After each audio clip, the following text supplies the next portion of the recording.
Hey guys, welcome to the channel. Very excited to share with you this video. I recently bought a Marinemaster. This is the 001, the original Marinemaster. And I've been looking for one that carried a certain serial number. I was looking for a birth month and year that matched my oldest daughter. And I found one. It was really cool, and it's in perfect condition. And it's running, it's running spot on. It's not in need of a service like a lot of these 001s are these days. So I was just thrilled, pulled the trigger as soon as I found it. So big thank you to you, Ray, if you're watching. I really appreciate you selling me this Marinemaster. Now, I prefer it over some of the other versions, and there's a lot of other versions. There's the Anniversary Edition 012, there's the updated 017, there are, let's see, the newest version that's currently out is the 023 with the ceramic bezel loomed, and also the sapphire crystal, something that this one definitely lacks, but more on that later.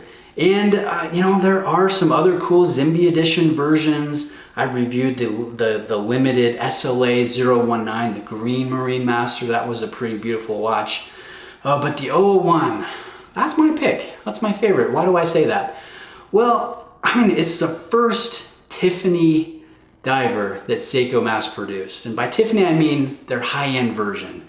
Nobody had thought of paying $2,000 for a tool diver watch from Seiko. That was kind of unheard of when this was released.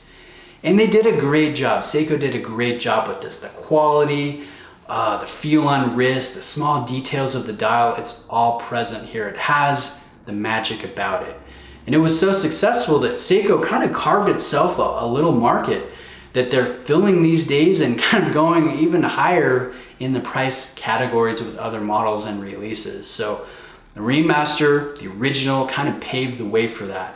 And so I'm excited to add this one to the collection, to enjoy it for a number of years, and then one day give it to my oldest daughter, and it will be the exact same age as her, give or take a few days probably, depending on which day in July of 2013 it was made. I think that's really cool. Now, apart from this being the original, there's also some small details and elements to this one that are not found on some of the later versions, and I think make a huge difference. Now, the big thing is going to be the dial. It's the face of the watch, the thing you look at when you look at your wrist to gauge the time.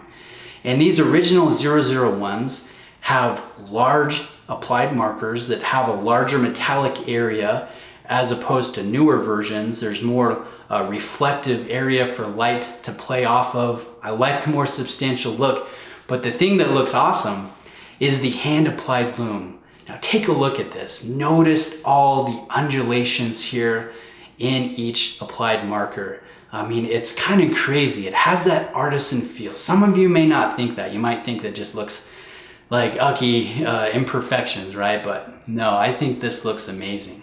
And the lume isn't the newest formula of Lumibrite that has the greenish hue in daylight.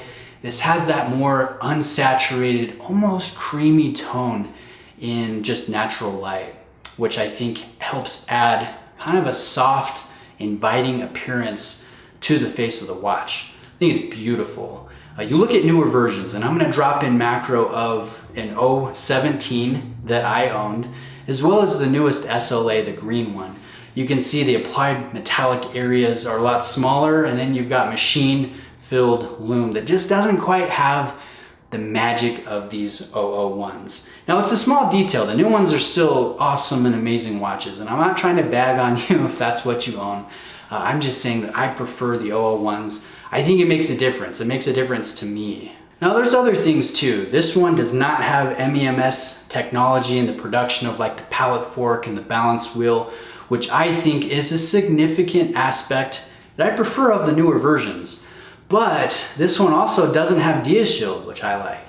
And it doesn't have Prospex anywhere on the watch, which I also like. And this one's bracelet's manufactured a little bit different. So the links, at least where it meets the skin on the inside, it's more solid. It has a more substantial feel on wrist. The newer ones are produced a little differently. There's an unsightly fitment of 2 pieces of stainless steel.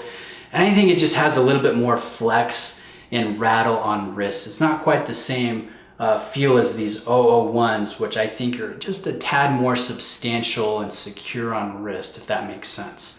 So for a few reasons, I prefer the original. And the crystal's hardlex too. You go with an 023 or a SLA version, they're gonna have sapphire, they're gonna have ceramics, but they're also gonna have a price tag that's $1,000 higher than what these 001s go for. So in the end, I got the one that I really like, that has my daughter's birth month and year for the production.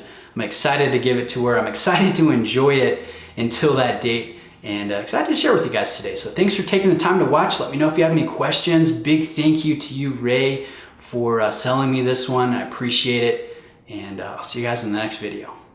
So that's what I would say. Come here, you. Sorry, my daughter's here. Do you like watches?